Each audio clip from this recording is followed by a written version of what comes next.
the daily quotes on your websites are great.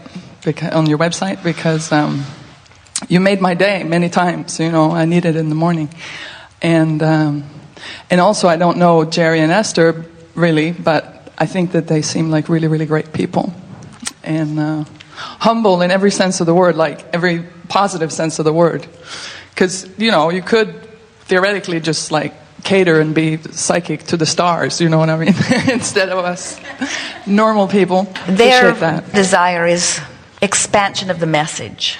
Cool. So their intent is to stand in an environment where as many people like you as possible can come forth with your unique perspective and reach into infinite intelligence in a way that has not been reached before. That's what rings their bells and ours. Great. Yes. I was wondering about the stance, the perfect stance that you're talking about, being happy with where I'm at and eager for more.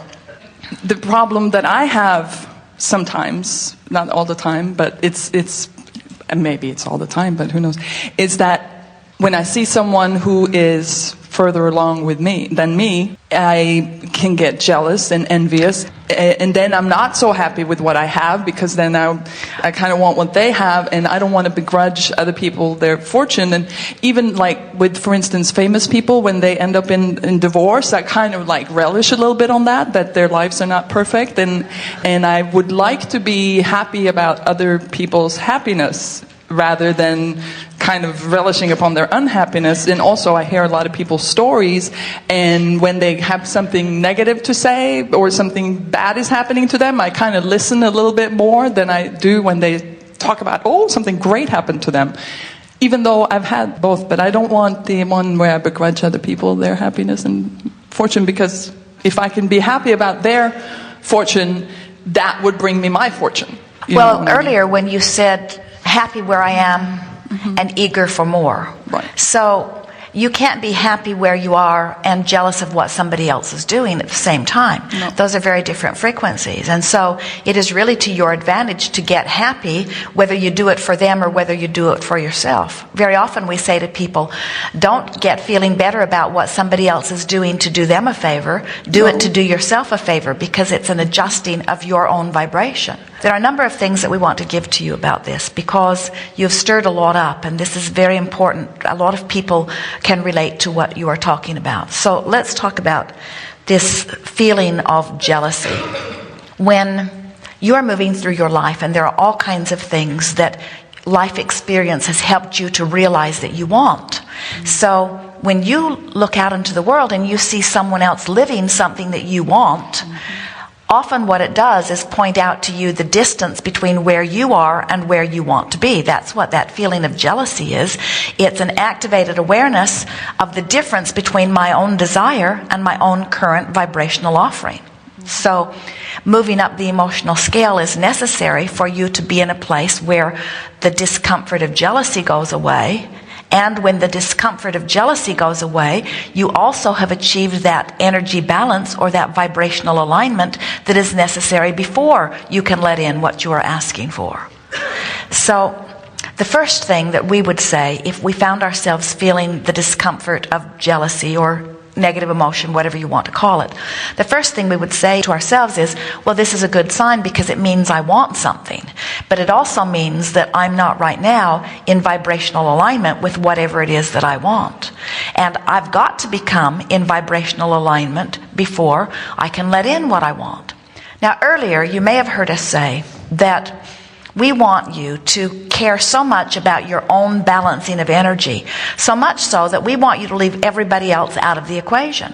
If you're trying to achieve as someone out there is achieving, if you are comparing what you've accomplished with what anybody else has accomplished, it's going to drive you crazy, because there's always going to be somebody else who is focused in a more succinct way on something, that always has managed to attract something or create something beyond what you have. In other words, you're never going to be in the place where you have achieved the most on all subjects that everybody on the planet has ever achieved. It's just not going to happen. And that's one of the reasons, not the biggest reason, but it is one of the reasons that we think it is really a good idea if you get your nose out of all of their business and you put your nose in your business And as far as we can see, your only business is your alignment of energy. Your only business is managing the way you feel, you see. We know that you're not feeling negative emotion because you're jealous that somebody else has something. The negative emotion that you're feeling is because you want something that you're not letting in. Mm-hmm. And the negative emotion always is inflamed when you focus on the fact that they've got it, which amplifies your awareness that you don't have it. But if it wasn't something that you wanted, you would not feel jealousy. So it is not about your relationship with them. It's about your relationship within your own vibration. Always, every single time. There are all kinds of people who have all kinds of things. Esther parked their coach in Chula Vista down on the marina, and they take their walk every day out onto the pier. And Esther has kidded Jerry over time and said, I'm proud to announce to you that I don't want a boat. It's one of the few things I don't want, but I don't want a boat. And so it doesn't matter how beautiful the boats are. They don't ring her bells. She doesn't find need or desire for a boat. So the magnificent boat in the whole world could go by, and Esther would not feel a pang of discomfort about her current status relative to a boat because she doesn't want a boat. So whenever you feel negative emotion, it's always about your relationship with your own desires every single time. And they're just helping you, through their exposure to you, understand your vibrational relationship within your own vibration. And that's what you got to clean up. Wow, that was helpful. Is ignorance bliss? Not knowing? Not knowing better? In that sense, we can understand why someone would say that. Nothing is further from what we know to be. Expansion is bliss, and alignment is bliss. Wanting something and being a vibrational match to it and feeling empowered to bring it about is bliss. Often when we begin a gathering like this, we say to you, are you one of the rare humans who has reached the place where you are joyous about your unfulfilled desires? We didn't torture you with it here today, but we usually do, because we want you to get to the place where you say, yes, there are things I want that I cannot right now see any way of accomplishing that make me feel happy just in the anticipation of them. And when you get to the place where you are so knowing of the laws of the universe and trusting in your ability to adjust your vibration, then there will never be a desire that will haunt you or make you uncomfortable. You will never find anyone in the possession of anything that you want and feel jealousy about it again, because you will understand you can have anything if you want it enough that you are willing to line up your vibration with it. We think the only reason you don't do that is because you have become so aware, because you are so observing of things, and therefore so letting your vibration follow whatever you're observing. Most of you offer most of your vibration in response to what you observe, instead of in response to how you feel when you observe it. That's the tweaking that you've got to do. You've got to care so much about how you feel that how you feel guides your choices. Esther watched the presidential debates, and every time she watched them, she felt worse afterward. And every time she discussed what she'd seen, she felt worse afterward. And every time she watched another program that was discussing what they had seen, she felt worse afterward.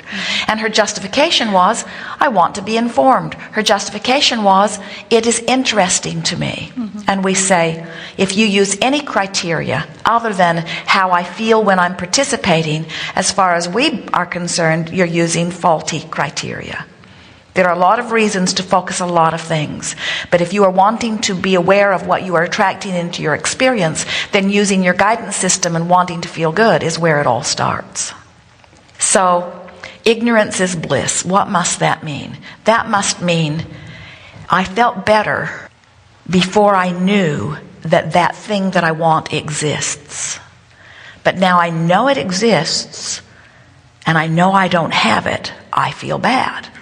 And we say, so the ignorance is bliss says, if I could take back my expansion, if I could take back my standing on the leading edge, and if I could take back my awareness of something existing beyond what I currently have, then I could be in bliss. And we say, ignorance is bliss says, I should live in a cave where there's no outside stimulation, where no natural rockets of desires can ever emanate from me again. And we say, if everybody figured out how to do that, it would be the ending of all of us. because expansion comes from the contrast, and expansion summons the life force, and the summoning of the life force is what puts the eternalness in eternity, you see. So when you get that, then you say, well, maybe there's another approach. Maybe I can get bliss not from lack of stimulation. Maybe I can get bliss from alignment. Maybe I could say alignment is bliss. Maybe I could find the freedom of getting out there and letting myself be exposed to contrast that's going to give natural birth to natural desires. And then maybe I can feel my way up the emotional scale. Maybe it's alignment that is bliss.